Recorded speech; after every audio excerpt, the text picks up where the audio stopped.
Welcome to another DIY video.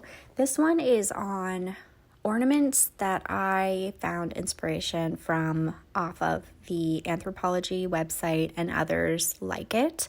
And so basically high-end ornaments, and I'm going to try and recreate the look and vibe of some of those ornaments. I am not exactly duplicating them. I just really wanted to capture the essence of these ornaments and have some fun. The first thing that I did with these ornaments, which were glass ornaments I purchased from my local craft store, I actually had some from last year and went and picked up an extra box on 60% off this year. But the first thing that I did was remove the caps and figured out what color I wanted those to be because I didn't like the silver that they came with. So I actually did some in black. I did one in rose gold paint and another in just gold with a Sharpie actually. So I did take faux snow that I actually had from years ago, which is a very paper-like, thin, soft material, and I decided I was going to finally have a bit of a use for that, and I put that in two of my ornaments. I bought some faux greenery, Christmas greenery from my local craft store. Just one stem because I knew I was going to cut it up and wasn't going to use very much, and I didn't want anything to go to waste. So I will end up using the rest in another project either this year or next year. It's not going to go to waste. I'll just put it in my Christmas box. But I also purchased the ribbon from my local craft store. So I was actually looking for black kind of velvety ribbon and I couldn't find any, so I went with a blush and a Christmas red. Those were the best options out of what they had, and I went with a nice thin but classic looking ribbon. So first thing I did for my faux snow and greenery ornaments was pop in my faux snow, and I was able to shake some out if I did add too much, and then I simply snipped pieces off of my faux greenery stem that I purchased and popped them inside the ornament. I did use a stick that I had on hand to kind of maneuver the greenery into a spot where I wanted it. And then when my caps were dry, I was able to pop those on, tie my ribbon, and hang. They turned out gorgeous. I really like the bit of gold that is on the greenery in the pieces that I used, and the one has a pine cone on it. It just gives off this really pretty magical woodsy vibe, and they were actually long enough that they curved around the top of the inside of the ornament, and it kind of gave me Charlie Brown Christmas tree vibes. I wished I could have hung a little ornament off of the tip of it. Not actually, but that was what came into my head, and I just loved it. So these actually worked out really well, and they're very, very pretty. And I like that I was able to use two different shapes of clear glass ornaments.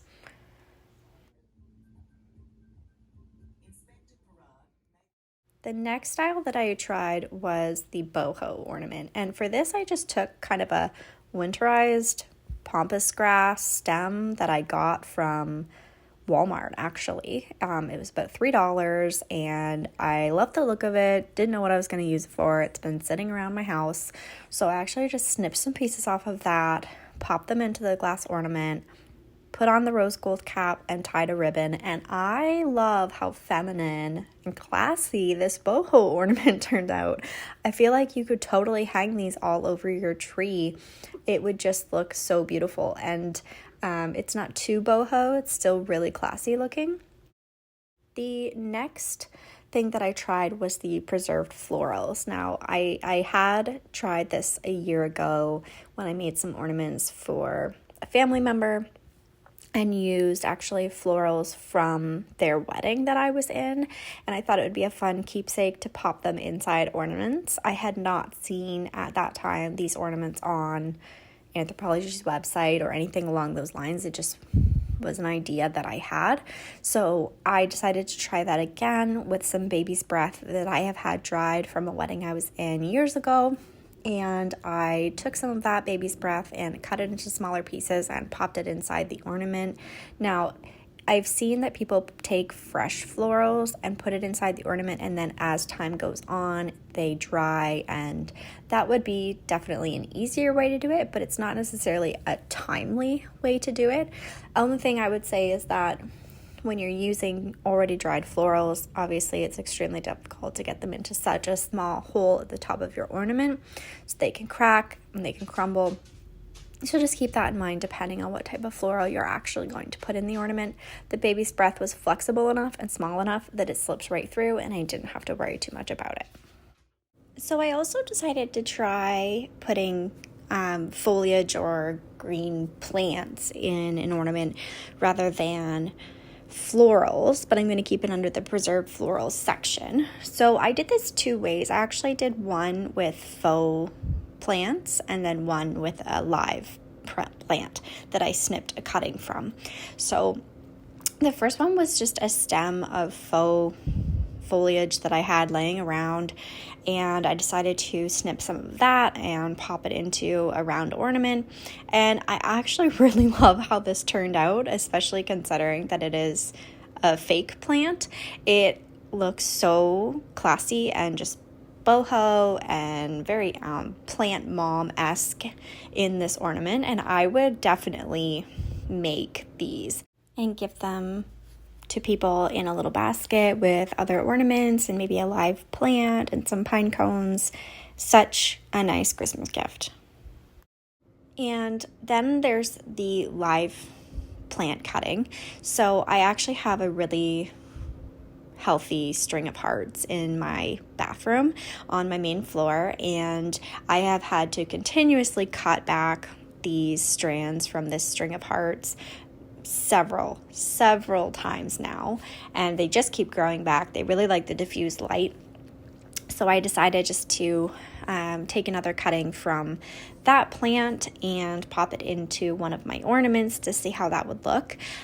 And it turned out so cool. I really like the windy look, and obviously it will dry out over time, just like the florals, but I really think that it gives a super natural, earthy, plant mom boho vibe, and I'm just loving it. Again, I would put these in kind of a bowl on the coffee table or in a bookcase. They just look really cool. The last type of ornament that I tried was a moss-filled ornament. So I actually had some dried moss laying around my house that I had used for a previous project, and I had leftover. So I took that moss and I popped it inside the ornament and put on a distressed black cap with twine for its hanging piece. And I love how natural and really earthy this ornament is, but I will note it's definitely not necessarily something you would hang on your tree because you're not going to get a lot of contrast with the moss. You're not going to really see it. So this type of ornament I would suggest putting on display, whether it's in a bookcase, in a bowl, giving it as a gift, whatever that may be. In any case, they look beautiful, and I'm very proud of how they turned out. And that concludes my ornament DIY video based off of Anthropologie and other high-end store ornaments. I had so much fun making these. It was actually really simple, and it just took a bit of experimentation to figure out what I liked. Some of these I would definitely hang on my tree. Some of these would be more of a display or a gift idea. But regardless, they all were beautiful and really fun to sit down and create. So happy holidays again from me to you and yours. And I hope that you like and subscribe and comment if you were inspired. And I wish you all a very happy new year as well.